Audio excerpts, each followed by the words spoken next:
Hello friends, welcome back to Sapima tutorial. Today we are looking at the derivation of cosine rule. In my previous video, I solved the derivation of sine rule, and in another video, I solved the examples that have to do with the application of sine rule.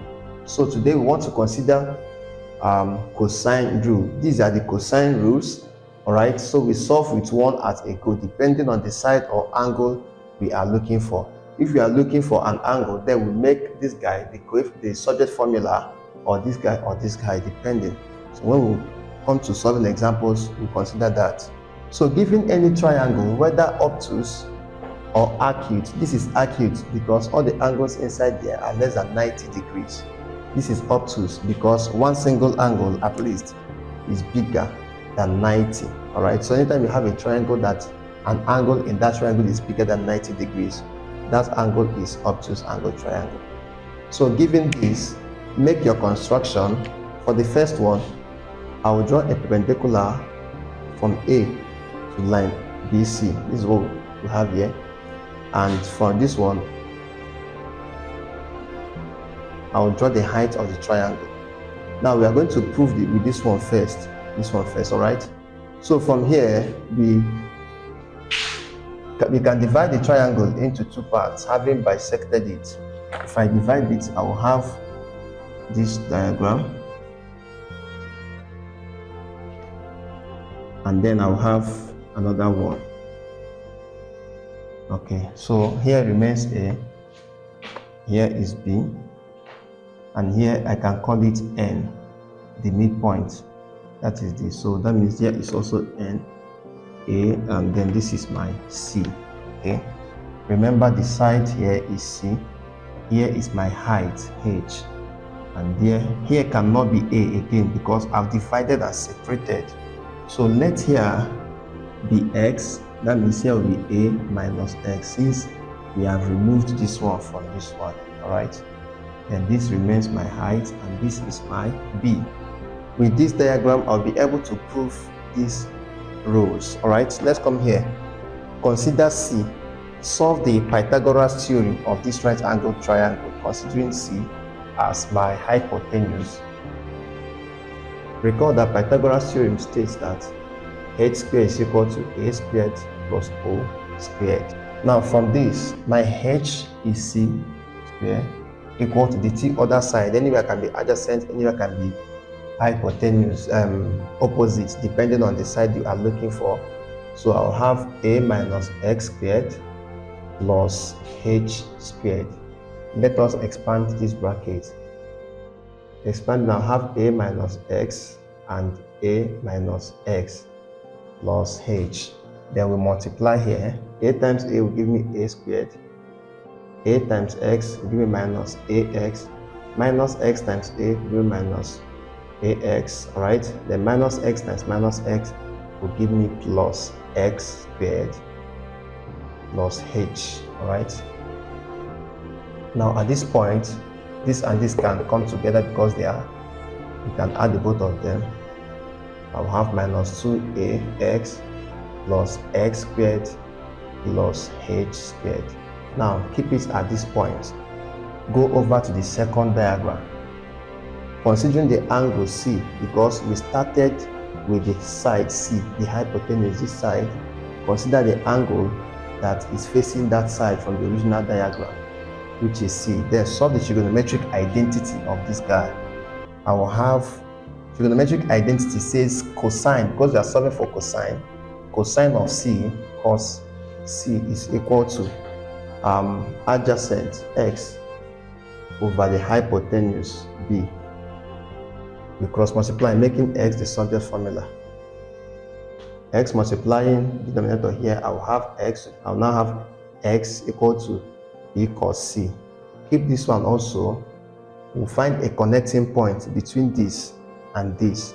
But before we do that, let's go back to this guy again and solve the Pythagoras theorem of this one, because we have to remove everything that is x here and remove everything that is h here in order to have this guy look like one of the relations I have here. So let us come back to here. With this, actually, I can eliminate this x because I can substitute this one for here. but I still have this guy and this guy. So from this diagram, I'll be able to get the identity that will help me substitute for these two guys. So solve the Pythagoras theorem of this one. The Pythagoras theorem B, I'll have b squared equal to s squared plus this guy now, h squared. Alright? Then call this one equation 3. Then substitute equation 3 and equation 2 into equation 1. Anywhere you see x, substitute with b cos c. Anywhere you see x squared plus h squared, look at it here, put b squared there. So we are going to be having c squared equal to a squared minus 2a. Instead of writing x, I'll write b cos c, because x is equal to b cos c, plus, instead of writing x squared plus h squared, I'll write b squared. Alright? Now look here, you discover that we have been able to arrive at this guy. Just rearrange it.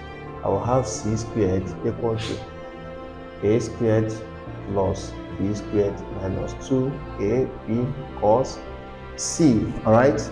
So we've been able to prove that c squared will be gotten by this relation. Let's consider the solution using the obtuse angled triangle.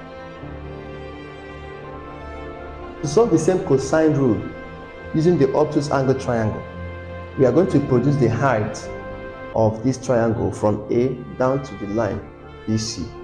So this becomes my height h. Alright, here is my small letter c because it is facing the side C, and here is B, therefore this side will be B. Here is A, therefore here will be A. Now consider this triangle from beginning to end. If from here to here is A, that means from beginning to this end will become, let's say, A plus x, because we'll call here x. So if I want to get this distance, let's call here n. If I want to get bn, I will say that here is x, this additional length is x. So if I add a and x, I'll be able to get the total length. Alright, so let us consider this total length and solve the Pythagoras theorem of this total length first, in a bid to prove the same law. To solve the Pythagoras theorem of this big triangle total, including the height, the produced height of the construction, I will have proof. I will have c squared, the hypotenuse, equal to total length from here to here, a plus x squared, plus the height, h squared. Alright? Remember, in this case, when we divided, we separated, called here x, but here it becomes a minus x because part of it has been removed.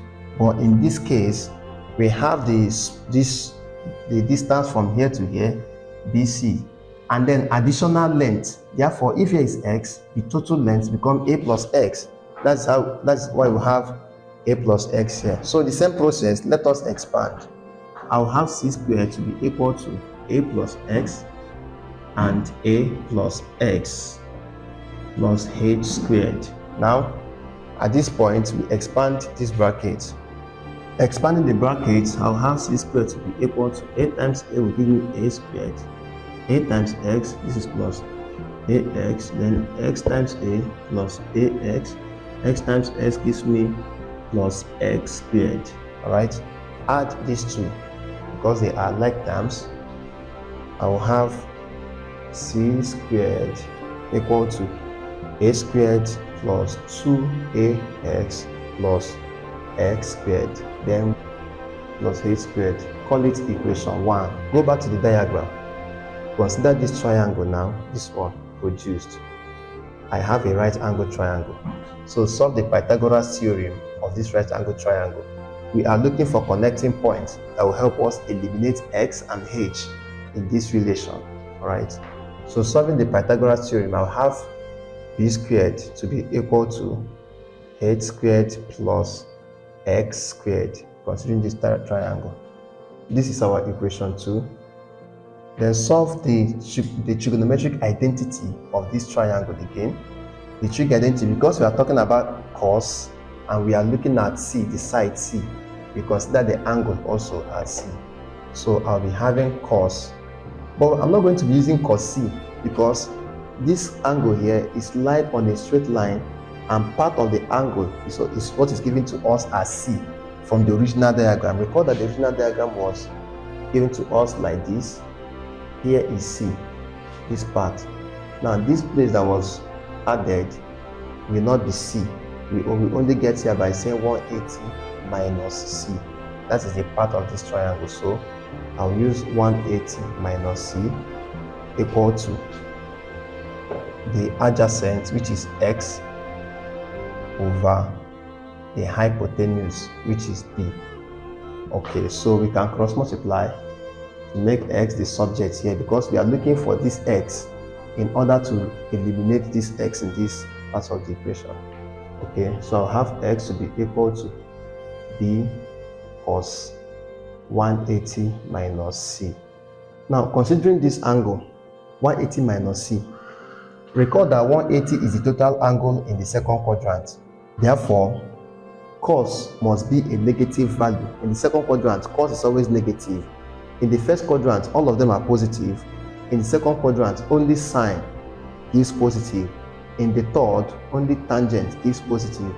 And then the last, cos gives positive. So that means if I have cos, any value that is above 90, it has entered the second quadrant, all right?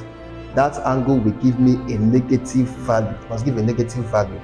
In that sense, I will have X to be equal to B cos, that is negative B cos C. And you must know that this is the identity of cos 180 minus C. Anytime you have 180 minus theta minus angle, it is giving you a negative value, all right? So we can now call this guy equation 3. Carry equation 2 and equation 3 and substitute in equation 1, just like we did when we are solving the acute angle, right? So I'll have C squared equal to A squared plus 2A. X is now minus B cos C plus, instead of writing X squared and H squared, we replace it with this guy, B squared, since we have gotten these both as this. Alright, so we now have B squared here. At this point, we open the bracket here and rearrange so that it will not take the shape of this relation. I will have C squared equal to A squared, bring this one here, plus B squared. 2A multiplies minus B cos C. I will have minus 2AB cos C, right? Q, E, D. For your assignment, what is Q, E, D? Thank you so much for paying attention. Please do not forget to subscribe to my page, like my videos, and share my contents to your friends. Thanks a lot.